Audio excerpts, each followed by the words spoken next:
vehicles. Solid-state batteries could be the next big leap for EVs. By replacing liquid electrolytes with solid materials, they promise higher energy density, faster charging, and greater safety. Imagine over 1,000 kilometers of range or a full charge in just 10 minutes. Automakers like Toyota and BMW are racing to bring this tech to market. Solid-state batteries are safer and can be made smaller and lighter, opening up new design possibilities. The challenge is scaling up production and cutting costs, but breakthroughs are coming fast. As solid-state tech matures, expect longer ranges, faster charging, and lower prices, potentially ending range anxiety for good.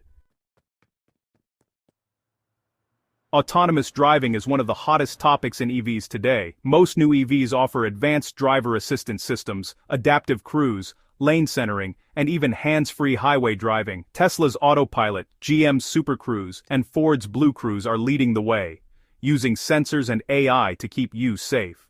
We're at level 2 or 3 autonomy now. Drivers still need to pay attention, but full self-driving is getting closer.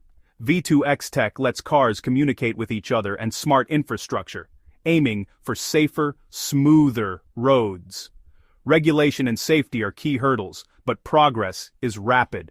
The dream of fully autonomous EVs is on the horizon, and the next few years will be pivotal.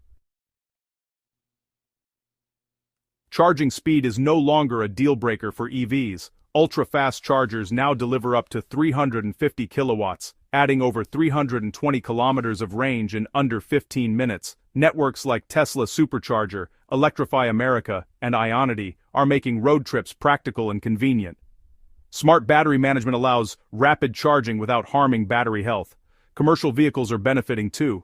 Imagine delivery trucks recharging during a lunch break. Wireless charging is on the horizon, promising even more convenience. With ultra-fast charging, EVs are more practical than ever. From radical designs to game-changing tech, the electric revolution is just getting started. What excites you most about the future of EVs? Let us know in the comments.